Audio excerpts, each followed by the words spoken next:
personal. Hay un principio en la Biblia que a mí me costó entenderlo, me costó aceptarlo, y es que los varones, ustedes varones son cabeza en esta tierra, son autoridad. ¿De dónde viene esa cabeza, esa autoridad? Viene desde Adán y Eva. Dios creó primero a Adán, amén, y de Adán salimos nosotros como mujer. O sea, ellos son primero y nosotros salimos como segundo, amén.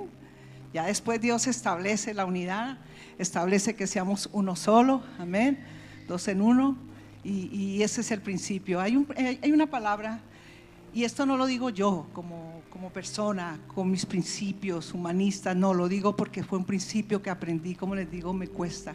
Pero hay una palabra en 1 Corintios 11:3, si ustedes la tienen aquí en pantalla, 1 Corintios 11:3, donde dice que toda cabeza, pero quiero que sepáis que Cristo es la cabeza de todo varón, amén, y que el varón es cabeza de la mujer, amén, cabeza de la mujer, y Dios es la cabeza de Cristo. Ese es el gobierno de Dios. Dios es un Dios de orden, Él establece gobiernos tanto en el cielo como aquí en la tierra, y ese es un gobierno de Dios. Ustedes varones tienen una responsabilidad muy grande de ser cabeza. De ustedes muchas veces decimos, como está la cabeza está el cuerpo. Ustedes como varones tienen que estar apegados a su cabeza que es Jesús. Tienen que ser espirituales, tienen que buscar la guianza de Dios. A veces se ha dejado que solo nosotras las mujeres, por emocionales, por sensibles, somos las que oramos, somos las que traemos lo espiritual a casa. No, varones, ustedes como cabeza, son cabeza en su casa, son pastores en su casa de su esposa, sus hijos, son cabeza, donde ustedes vayan, son una autoridad, amén.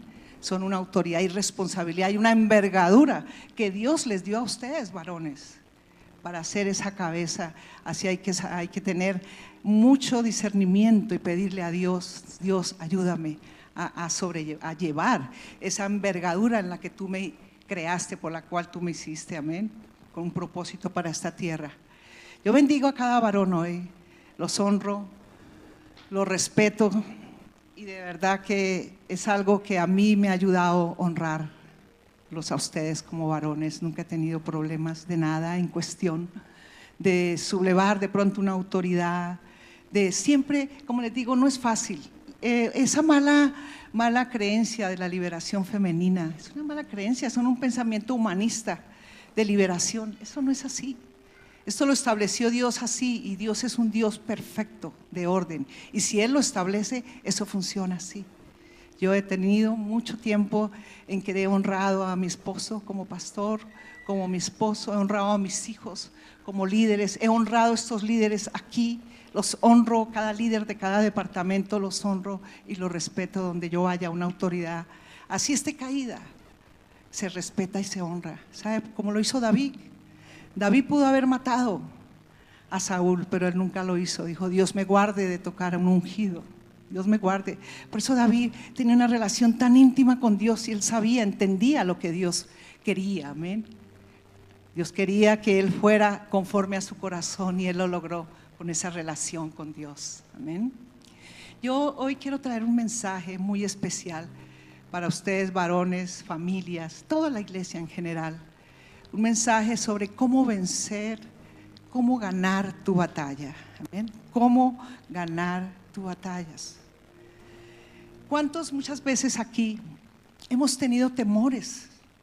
Hemos tenido batallas que librar, y batallas muy profundas, temores muy profundos, pero que muchas veces aparentamos vernos seguros, aparentamos vernos alegres, aparentamos vernos felices, seguros, pero no es así. Estamos ocultando esos temores allá a fondo, amén. Ustedes varones, ustedes ocultan mucho esos temores, y por lo mismo, por la autoridad que ustedes tienen, se muestran muy machos, se muestran muy seguros, muy tranquilos, muy un poquito mandoncitos, pero es que esa es su envergadura.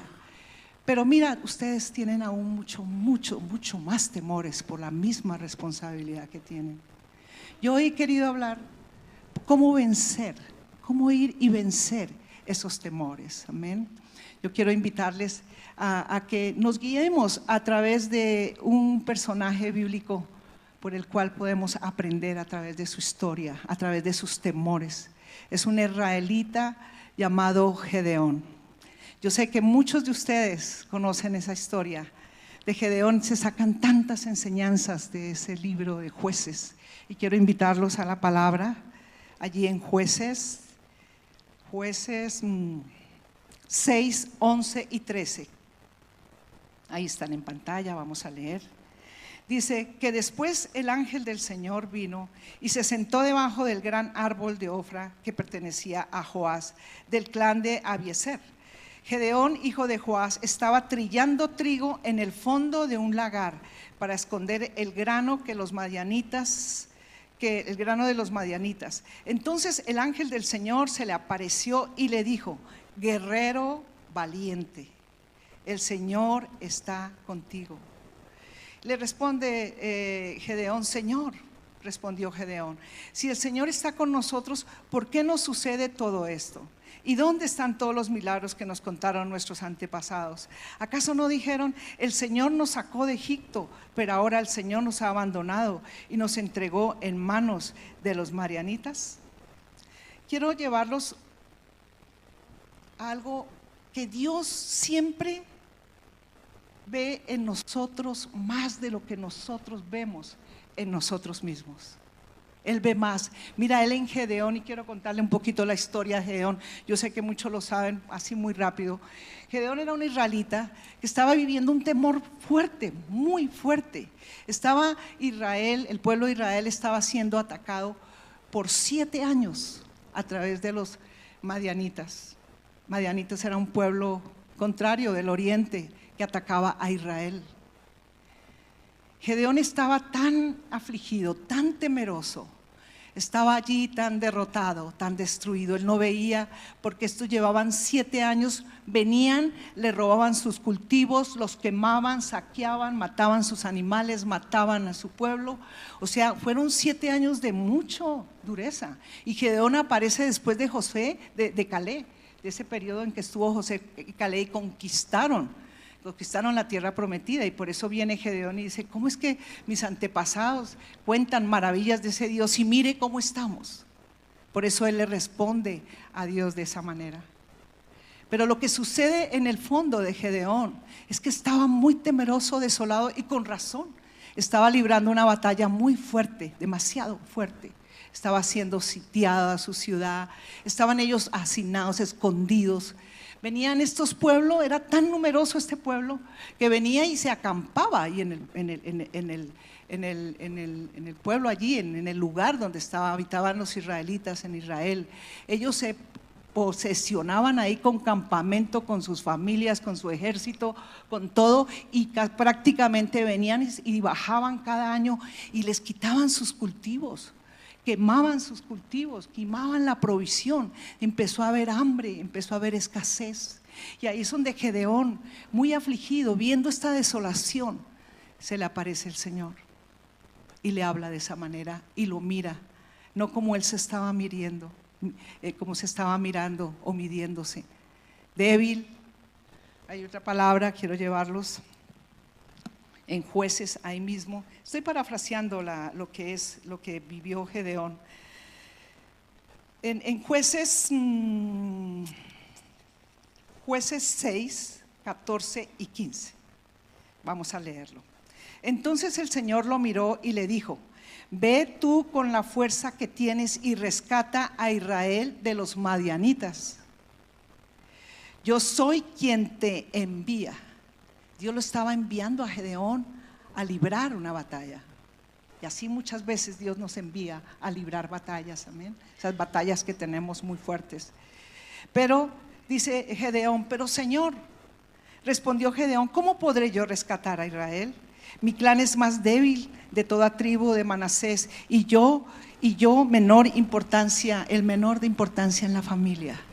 Gedeón tenía una estima muy baja, él se veía muy pequeño ante la situación, se veía con su temor allí hacinado. Decía que él estaba, recuerdan, en la anterior palabra, escondiendo el trigo para que los madianitas no lo vayan a destruir, y se le aparece Dios. Yo me imagino en esa tristeza, él, en esa autoestima tan baja, peleando él ahí.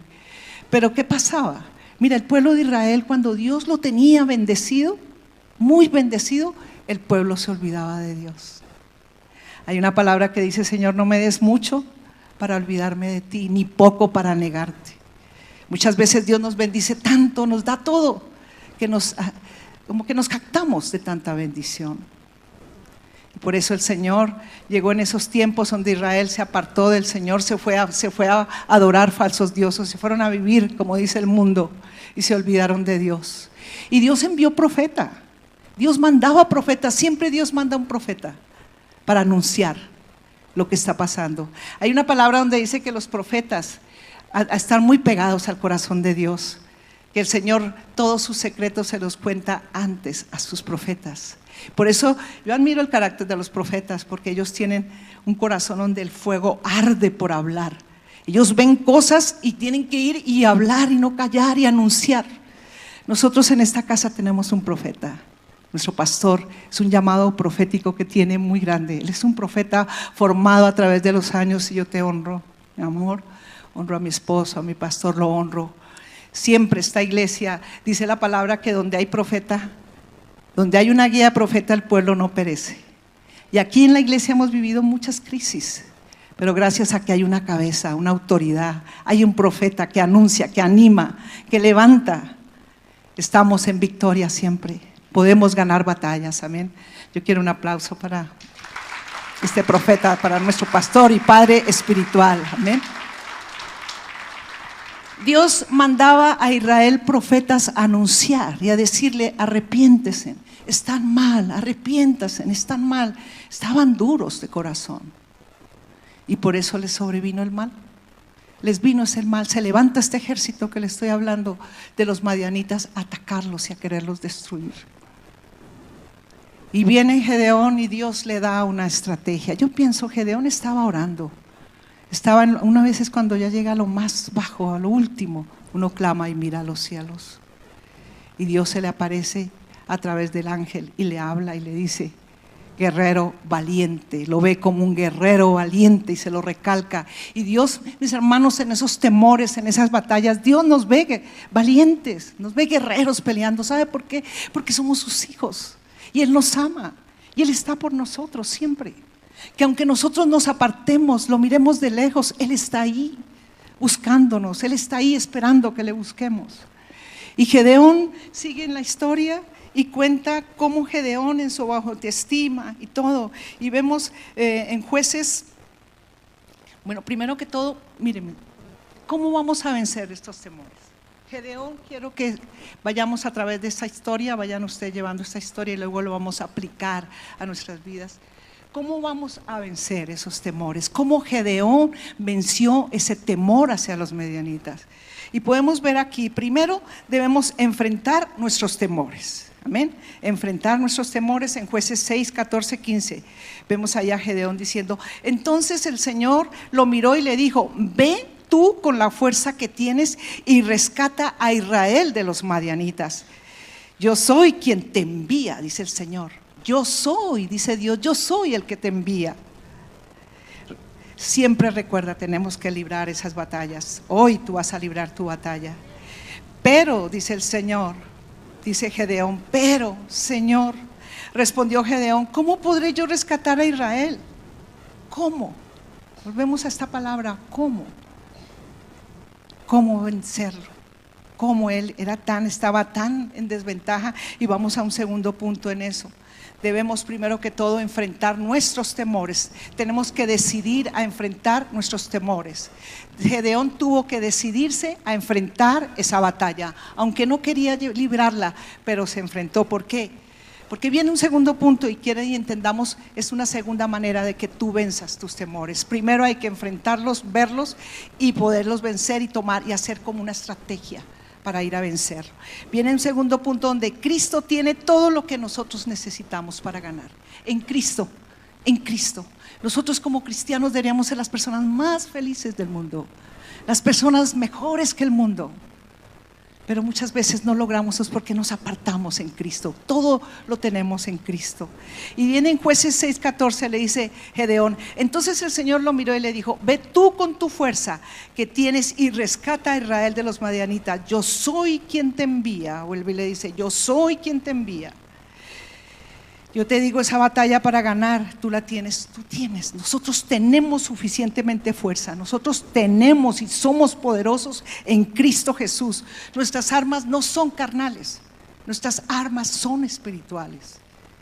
Si nosotros libramos batallas en nuestra carne, miren, nos vamos a debilitar, a cansar, y vamos a ver como Gedeón no veía solución a ese problema. Imagínate, 7 años siendo atacado por el enemigo, 7 años ahí asediado, viendo el pueblo destruido. Pero mira que con Dios podemos ver las cosas más claras con Dios. Con la ayuda en Cristo podemos vencer esos temores. Y entonces a veces cuando quitamos los ojos de Dios y aplicamos nuestras armas, nos estancamos en esa situación, en esa batalla. Nos quedamos ahí mirándola, ahí con esa autoestima baja y con desilusión. Pero quiero llevarlos a Jueces 7:2. Le dice el Señor. Entonces el Señor le dijo a Gedeón: tienes demasiados guerreros contigo. Si dejo que todos ustedes peleen contra los madianitas, los israelitas se jactarán ante mí de que se salvaron con su propia fuerza. ¿Qué pasaba con Gedeón? Yo analizaba, Gedeón tenía un ejército numeroso, 32,000 guerreros tenía Gedeón. Y el pueblo de los madianitas eran 135,000. Pero ¿qué pasa con esto? Imagínate, tan acobardado estaba Gedeón que ni eso miraba, que podía ganar una batalla. Pero muchas veces Dios nos estanca en ciertas batallas para que no obremos en nuestras fuerzas, sino en las de Él, con sus armas. Aquí, parafraseando también en la historia de Gedeón, Dios da a Gedeón una estrategia para pelear y le dice lo siguiente, cuando le dice: no quiero que vayas a ir con tus fuerzas, no quiero que vayas con esos 130,000 hombres. ¿Sabe por qué? Para que no te jactes y diga que fue por la fuerza de tu pueblo, por la fuerza del pueblo que pudieron ganar la batalla y no porque yo se la hice ganar. Amén. Cuando llega Gedeón y el Señor le da instrucciones, le dice: Gedeón, ve con esos 32,000 hombres, pregúnteles quién tiene temor. Gedeón le preguntó a cada uno de ellos, ¿y sabes cuántos tuvieron temor? 20,000 guerreros temerosos. Le dijo el Señor: mándalos a casa. Quedó con 10,000. Después de esos 10,000 le dice el Señor: aún son muchos. Ve y le da otra instrucción. Le dice: llévalos al río y que tomen agua allí. Aquel que lame el agua con la lengua, y aquel que lame de rodillas, al que lamió con la lengua sin arrodillarse, mándalos a casa. Y a los que se arrodillaron, lamiendo el agua, arrodillados, quédate con ellos. ¿Sabes cuántos se quedaron? 300 hombres que estaban listos. Yo pienso que eran hombres de oraciones. Hay mucha figura en este libro de Gedeón. Arrodillados, perdón. Ahí estaba un poquito mal de mi garganta. Discúlpeme.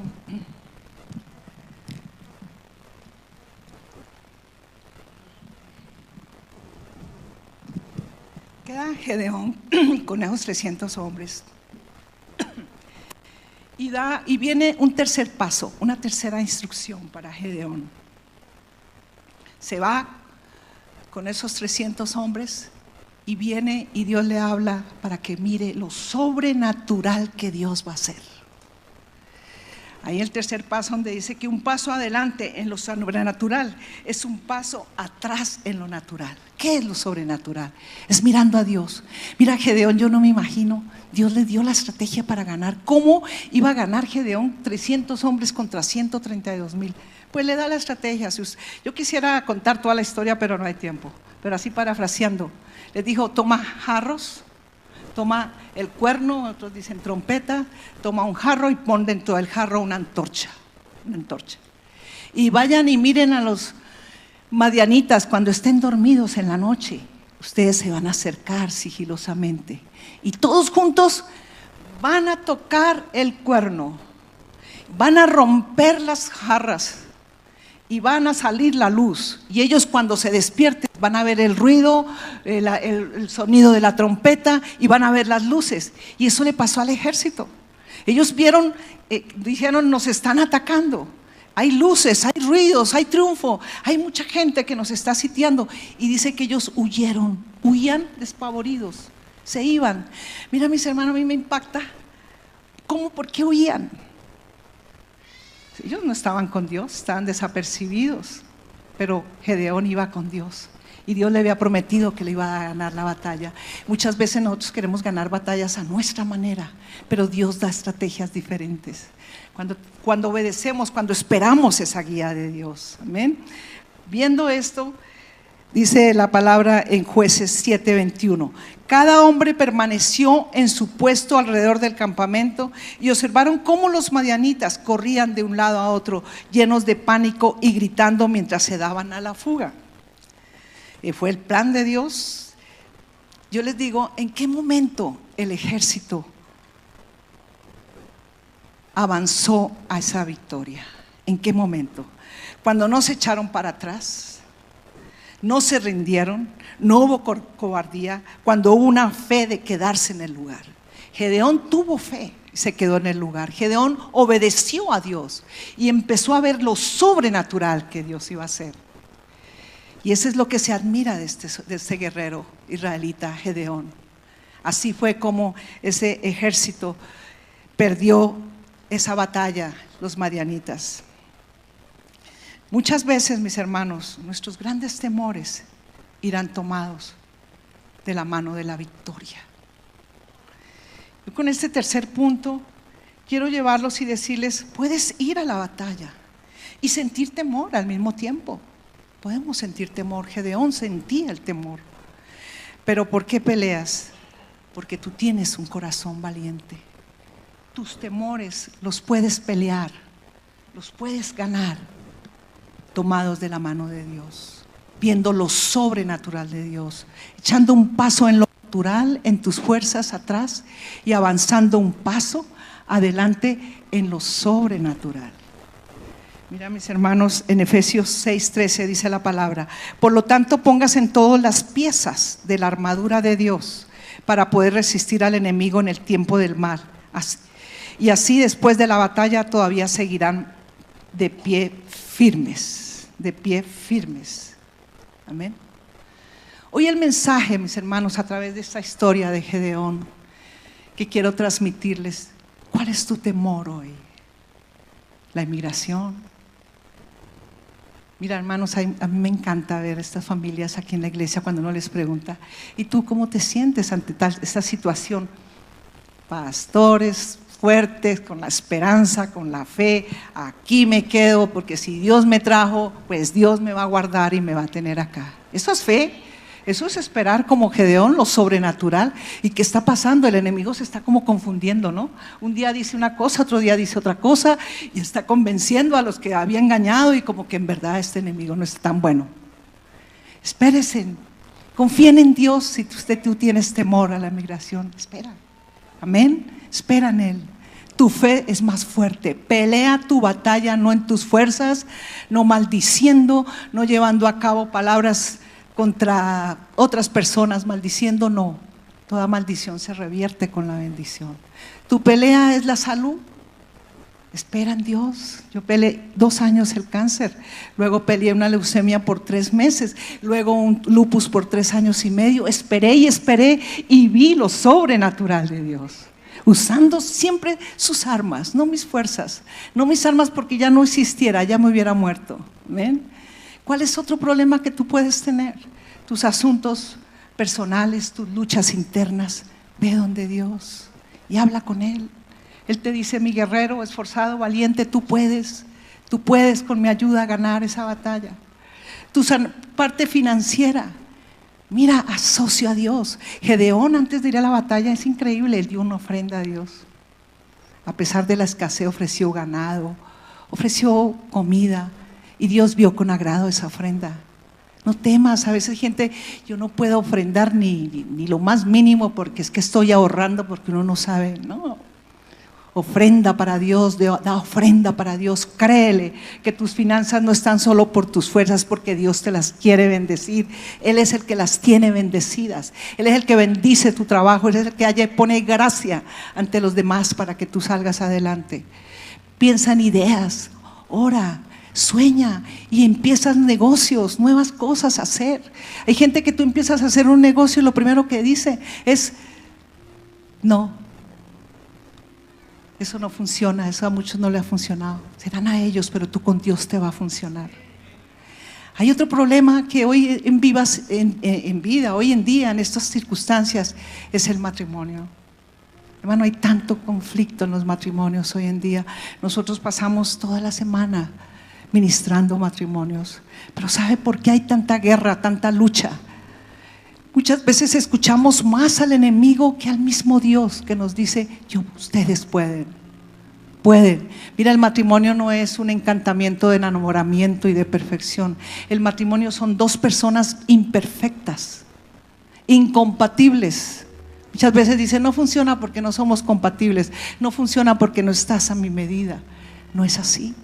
Son dos personas imperfectas que decidieron unirse con un pacto de compromiso, de luchar, de que cuando el uno está caído el otro lo levanta, que cuando tú ves el defecto del otro lo reviertes con una bendición, y viceversa. Cuando el otro está caído, un cónyuge está caído, el otro lo levanta. Luego cuando el otro está abajo, el otro lo levanta. No es una lucha campal entre dos personas, son uno, dice el Señor, son uno. El matrimonio es lo más bello. ¿Y sabe por qué hay tanto conflicto en el matrimonio? Porque se arrastran dos cosas muy poderosas. No se pone a Dios ahí en el matrimonio como primer lugar. No se ora a Dios, no se entrega, no se le dice a Dios: ¿qué quieres? Queremos nuestras propias, pelear esa batalla con nuestras propias armas, no con las del Señor, espirituales. Y hay algo más grande que traemos. Todos, mis hermanos, traemos heridas de nuestros padres, de nuestros antepasados, heridas que aún sangran en nosotros y que luego las seguimos cargando y revirtiéndolas en nuestros hogares. Amén. Nuestros padres hicieron lo mejor por nosotros y tenemos que seguirlos honrando, bendecirlos, perdonarlos, amarlos, pero revirtamos esas maldiciones, sanemos heridas. Y quizás yo creo que Dios nos juntó como cónyuges para que nos ayudemos el uno al otro a sanar esas heridas con la ayuda de Dios. Te falta esto, yo te ayudo en esto. Estás débil en esto. No para ser iguales, no pensar iguales. Son muy diferentes y hemos hablado de las diferentes características para ayudarse el uno al otro, no con armas carnales. A mí me impacta cómo las redes se están saturando, cómo la gente se está llenando de información humanista. ¿Sabes qué es el pensamiento humanista? Que se cree mejor que Dios, que piensa mejor que Dios. No como Dios dice. Nosotros ministramos parejas y viene y me dice: no, pastor, es que me he dado cuenta que mi esposo es un narcisista. Venimos otros: es que mi esposa es una narcisista. Y está como de moda, ¿no? Esa palabra. Y yo digo: pero si todos nos medimos con esos conceptos de narcisista, ahí entramos todos. Son pensamientos humanos. Pero Dios los quiere cambiar. Dios quiere que tengamos nuestros propios pensamientos. Amén, basados en Dios, basados en esos principios de Dios, de amor, de perdón, de pedir perdón, de romper con esas heridas, de sanar heridas y no seguir que esas heridas salpiquen a nuestro cónyuge ni a nuestros hijos y que paren ahí, porque tenemos la responsabilidad, varones, mujeres, de dejar un legado a nuestros hijos. Lo que vean los hijos en nosotros, esos serán ellos, esos serán. ¿Por qué? Porque tú no has revertido la maldición, la estás sembrando de nuevo en ellos. Y esta sociedad, este mundo necesita una nueva familia, necesita familia creyente en Dios, guerreros valientes, esforzados, que no teman, que no usen sus propias armas, que no usen sus propias heridas, sus debilidades, que usen a Dios, que oigan la voz de Dios, que desechen la voz del enemigo. Desecha esa voz del enemigo que te quiere destruir, te quiere paralizar, no te deja ver más allá de lo sobrenatural que puede hacer Dios. Amén.